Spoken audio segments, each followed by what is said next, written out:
Hello everyone, welcome to Spotlight Heaven. You'll be listening to the audiobook of Atomic Habits by James Clear. This book is best if you are an entrepreneur or a new YouTuber and you think you're doing something wrong or this is very hard. Then listen to this audiobook and develop new habits to become a successful YouTuber or an entrepreneur. Chapter 17: How an Accountability Partner Can Change Everything. After serving as a pilot in World War II, Roger Fisher attended Harvard Law School and spent 34 years specializing in negotiation and conflict management. He founded the Harvard Negotiation Project and worked with numerous countries and world leaders on peace resolutions, hostage crises, and diplomatic compromises. But if it was in the 1970s and 1980s, as the threat of the nuclear war escalated, that Fisher developed perhaps this was most interesting idea. At that time, Fisher was focused on designing strategies that could prevent nuclear war, and he had noticed a troubling fact. Any sitting president would have access to launch code that could kill millions of people but would never actually see anyone die because he would always be thousands of miles away. My suggestion was quite simple. He wrote in 1981, put that nuclear code number in a little capsule and then implant that capsule right next to the heart of the volunteer. The volunteer would carry with him big, heavy butcher knife as he complained the president. If ever the president wanted to fire nuclear weapon, the only way he could do so would be for him first with his own hand to kill one human being. The president says, George, I'm sorry, but tens of millions must die. He had to look at someone and realize what death is, what an innocent death is. Blood on the White House carpet. Its reality brought home. When I suggested this to a friend in the Pentagon, they said, My God, that's terrible. Having to kill someone would destroy the president's judgment, who might never push the button. Throughout our discussion of the fourth law of behavioral change, we have covered the importance of making good habits immediately satisfying. Fisher's proposal is an inversion of the fourth law. Make it immediately unsatisfying. Just as we are more likely to repeat an experience when the ending is satisfying, we are also more likely to avoid an experience when the ending is painful. Pain is an effective teacher. If pain is painful, it gets fixed. If a pain is relatively painless, it gets ignored. The more immediate and more costly a mistake is, the faster you will run from it. The threat of a bad review forces a plumber to be a good at his job. The possibility of a customer never returning makes restaurant create good food. The cost of cutting the wrong blood vessels make a surgeon master human anatomy and cut carefully. When the consequences are severe, people learn quickly. The more immediate the pain, the less likely the behavior. If you want to prevent bad habits and eliminate unhealthy behavior, then adding an instant cost to the action is a great way to reduce their odds. We repeat bad habits because they serve us in some way, and that makes them hard to abandon. The best way I know to overcome this predicament is to increase the speed of punishment associated with the behavior. There can't be a gap between the action and the consequences.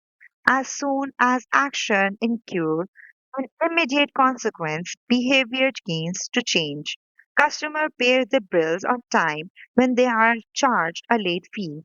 Students grow up to the class when their grades is linked with attendance. Will jump through a lot of hoops to avoid a little bit of immediate pain. There is a course of limit to this. If you're going to rely on punishment to change behavior, then the strength of the punishment must match the relative strength of the behavior it is trying to correct. To be productive, the cost of procrastination must be greater than the cost of action. To be healthy, the cost of laziness must be greater than the cost of exercise. Getting fined for smoking in a restaurant or failing to recycle adds consequence to an action. Behavior only shift if the punishment is painful enough and reliably enforced. In general, the more local, tangible, concrete, and immediate the consequence, the more likely it is to influence individual behavior. The more global, intangible, vague, and delayed the consequences, the less likely it is to influence individual behavior. Thankfully, there is a straightforward way to add an immediate cost to any bad habit. Create a habit contract. The habit contract. The first seatbelt law was passed in New York on December 1st, 1984. At the time, just 14% of the people in United States regularly wore a seatbelt, but that was all about to change. Within 5 years, over half of the nation had seatbelt laws. Today, wearing a seatbelt is enforceable by the law in 49 of the 50 states. And it's not just the legislation, the number of people wearing seatbelts has changed dramatically as well. In 2016, over 88% of Americans buckled up each time they got into the car. Just over 30 years, there was a complete reversal in the habits of millions of people. Laws and regulations are an example of how government can change our habits by creating a social contract.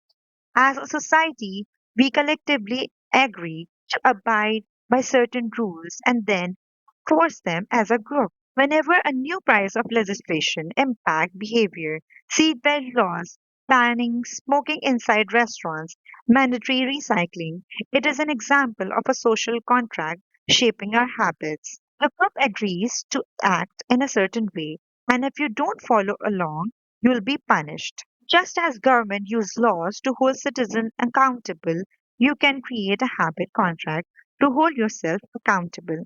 A habit contract is a verbal or written agreement in which you state your commitment to a particular habit and the punishment that will occur if you don't follow through. When you find one or two people to act as your accountable partner, sign off on the contract with you. Brian Harris, an entrepreneur from Nashville, Tennessee, was the first person I saw put this strategy into action. Shortly after the birth of his son, Harris realized he wanted to shed a few pounds. He wrote up a habit contract between himself and his wife and his personal trainer. The first version read Brian's number one objective for question one of 2017 is to start eating correctly again so he feels better, looks better, and is able to hit his long term goal of 200 pounds at 10% body fat. Below that statement, Harris laid out a map for achieving his ideal outcome. Phase 1, get back to strict low carb diet Q1. Phase 2, start a strict micronutrient tracking program in Q2. Phase 3, refine and maintain the detail of his diet and workout program in Q3. Finally, he wrote out each of the daily habits that would get him to his goal. For example, write down all the foods that he consumes each day and weigh himself each day. And then he listed the punishment if he failed.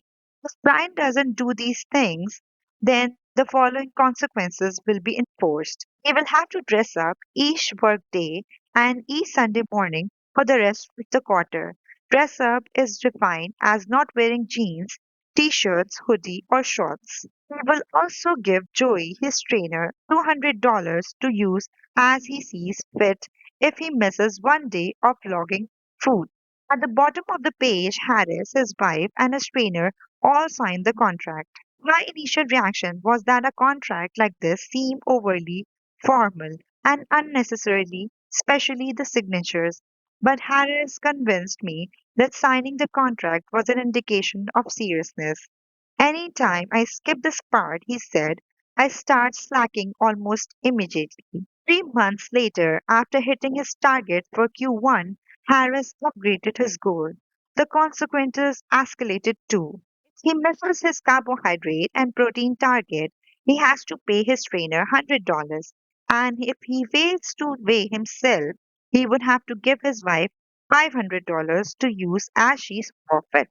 Perhaps most painfully, if he forget to run sprints, he had to dress up for work every day and wear an Alabama hat the rest of the quarter, the bitter rival of his beloved urban dream. The strategy worked, with his wife and trainer acting as accountability partners and with the habit contract clarifying exactly what to do each day. Harris lost the weight. To make bad habits unsatisfying, your best option is to make them painful in the moment. Creating a habit contract is a straightforward way to exactly do that. Even if you don't want to create a full blown habit contract, simply having an accountability partner is useful. The comedian Margaret Coe writes a joke or song every day. She does the song of the day challenge with a friend, which helps them both stay accountable. Knowing that someone is watching can be powerful motivator. You are less likely to procrastinate or give up because there is an immediate cost.